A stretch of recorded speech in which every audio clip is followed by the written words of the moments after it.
Hello, everybody. This is Jasper, and welcome back to another episode of the Newton Public Schools Alumni Association. Today, we have someone else joining us, another special guest. Today, we have Jason here with us. So, welcome to the show, Jason. Very excited to have you here today. Would you mind, I guess, getting us started with a quick introduction about yourself, like who you are, when you graduated self, as well as what you're doing now? Yeah. My name is Jason Karys. Thanks for having me on. I graduated Newton South in 2013. And after Newton South, into my college years and my early career, I pursued college basketball coaching. So I was in athletics for the past, if you include my undergrad years in college, 12 years. Wow. And as of 2 months ago, I've kind of gotten out of that industry, kind of reevaluated what I wanted to do with my career, and now I'm actually working with my family business. So I'm back here in Newton, Amazing. and we do international moving. So I'm doing operations for our international moving company.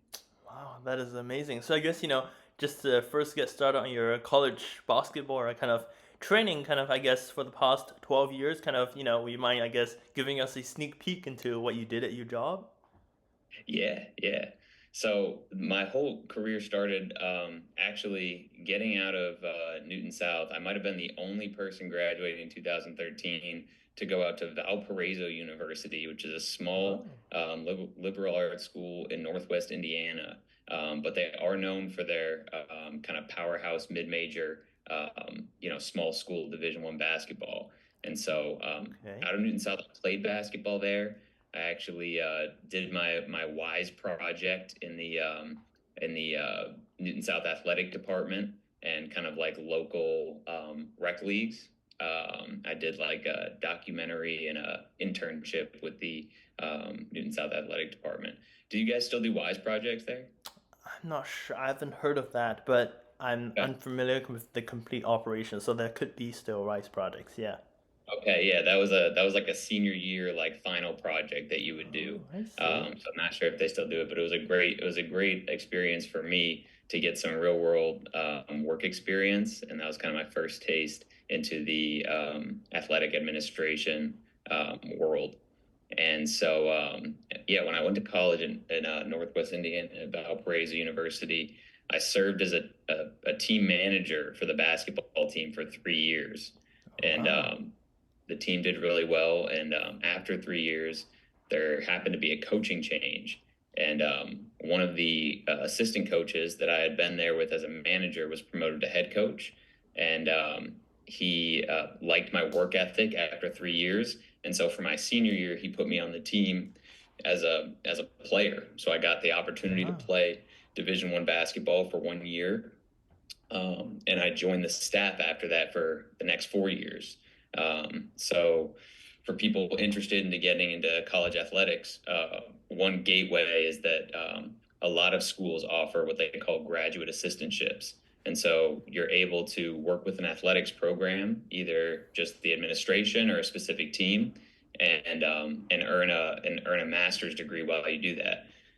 There's different setups at different schools, but for this one, part of the deal of the sports of the graduate assistantship was that it was like free tuition, and so I was able to get my master's there and work for the team and start kind of basically interning as an assistant basketball coach, learning how to do a lot of Fantastic. film breakdown, on court workouts with players.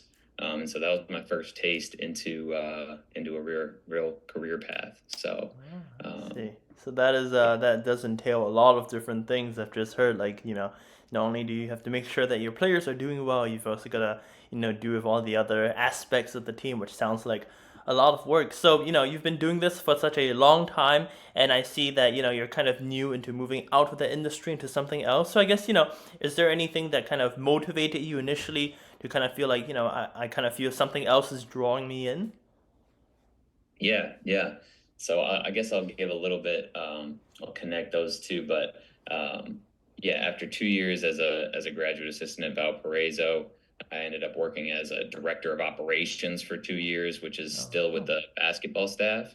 But you're really focused on kind of doing organizing travel, managing budgets. Mm-hmm. And so I did that for 2 years.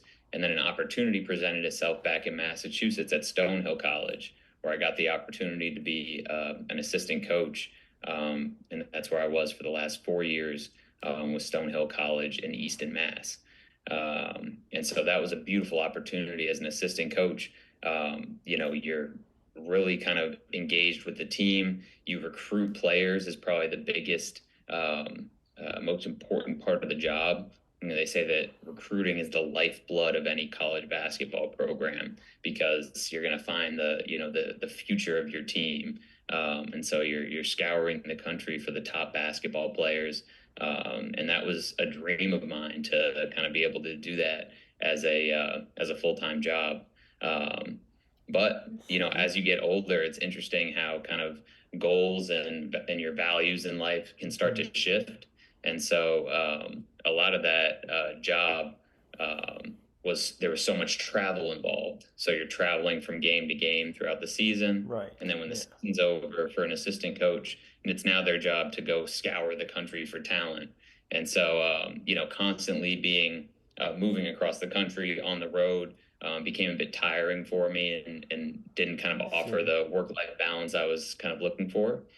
And I'd always, back in high school during the summers, I would work for my dad's moving company. I would be moving, Ah. boxes. I would Right. go to houses, and so I was familiar with the business, and always had in the back of my mind I might want to join up with my dad and um, kind of learn that business from like a much deeper perspective. And so I turned 30 this year, and kind of thought this was a good time. And so for the last 2 months, I've just been learning the ins and outs of this new industry, um, and it's extremely interesting. You're getting to work with all people moving from all over the country, from anywhere in the world to the U.S., and from the Wow. U.S. to anywhere in the world. And so you get to meet a lot of cool different people that are international travelers, and you get to assist in this really kind of niche area where people are looking to travel from the U.S. or to the U.S. for work purposes, personal reasons, for school, and so it's really been kind of a lot to learn, but a really really cool experience that I've kind See. of That is dove a into That is a recently. fascinating transition. So I guess, just hearing from, kind of what you've been dealing with prior to switching to the company that you're working for now, it also kind of entails, a bit of operations managing as well as, dealing with different aspects of moving as compared to a team. So are there any maybe skills that you feel you've learned in the past 12 years when dealing with basketball that you feel maybe will really help you in terms of either directly helping you know some stuff or being soft skills that you feel would also take you very far in the job that you are in right now when it comes to moving? Yeah. I think in the 12 years that I've just been working, I think it's been really clear that there are just some translatable skills to anything that you do. And so, and those things, started to get built, as a foundation in high school. Doing things like internships and playing Mm-hmm. sports, things like that. But your ability to communicate with people, I think, is hugely important, and to really kind of be able to develop and build relationships has been Right. incredibly important as a coach. Kind of being in a mentorship role, really playing a hand in these players that you're mentoring. It's really serious. This is the Mm-hmm. basketball career is really their dream, and you're playing a huge part in that. And so to be able to understand where a player is coming from, you have to know them quite deeply, understand what motivates them. And the same thing is true now in international moving. As we work with these different people, Mm-hmm. a lot of the goal is to get business. And so as you're starting to talk to people and bring them into the fold of Astor International and have them, want to use us as a service, you have to understand that as that customer as a person, understand what their needs are, and be able to serve them in the best way possible. So I think relationship building and getting to know people is extremely important. Also, just organization skills like being able to um, stay on task and be productive throughout a day. So, Right. Yeah.